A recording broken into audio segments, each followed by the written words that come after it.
दिल्लीमध्ये आम आदमी पक्षाचे सर्वेसर्वा अरविंद केजरीवाल यांचा धक्कादायक पराभव। भाजपचे परवेश वर्मा ठरले जायंट किलर। सक्षम विरोधी पक्षाची भूमिका निभावणार केजरीवालांची प्रतिक्रिया।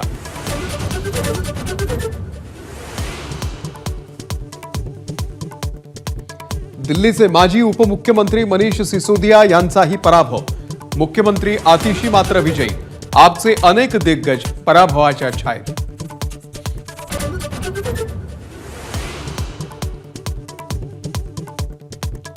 दिल्लीतील आम आदमी पक्षाचा गड कोसळला। आतापर्यंतच्या कलानुसार 25 पेक्षा कमी जागा। गेल्या वेळच्या तुलनेमध्ये 40 जागा घटल्या।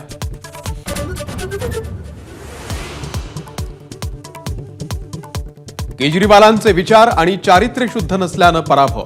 दिल्लीच्या निकालाबाबत बोलताना अण्णा हजारे भाऊक।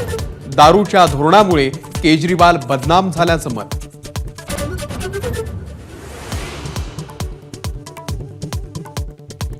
दिल्लीमध्ये भाजपची मुसंडी। भाजपला स्पष्ट बहुमत। तब्बल 27 वर्षांनंतर सत्ता स्थापनेची संधी।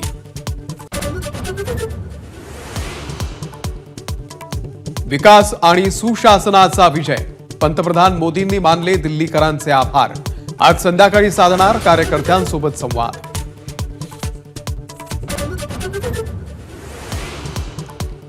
भाजपकडून दिल्लीच्या मुख्यमंत्रीपदासाठी हालचाली सुरू। परवेश वर्मा, बांसुरी स्वराज आणि स्मृती इराणी रिंगणात।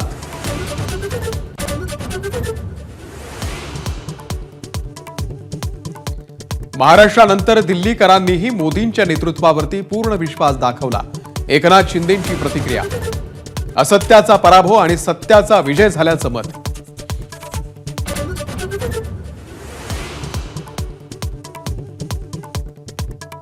काँग्रेसला दिल्लीकरांनी पुन्हा नाकारलं। काँग्रेसच्या खात्यामध्ये एकही जागा नाही।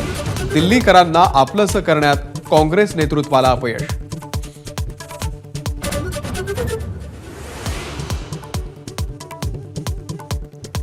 दिल्लीच्या निकालात महाराष्ट्र आणि हरियाणा पॅटर्न दिसत असल्याचा संजय राऊतांना संशय। तर एकमेकांमध्येच अजून लढा। जम्मू काश्मीरचे मुख्यमंत्री ओमर अब्दुल्ला यांच्या इंडिया आघाडीला कानपिचक्या।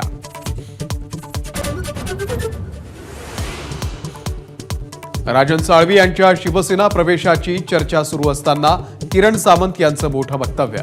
आपल्याला आणि उदय सामंत यांना विश्वासात घेऊनच शिंदे निर्णय घेणार, सामंत यांचा दावा।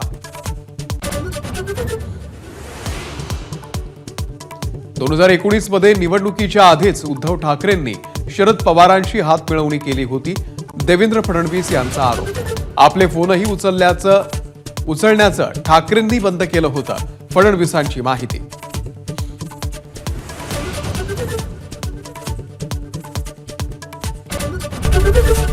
एबीपी माझा, उघडा डोळे बघा नीट।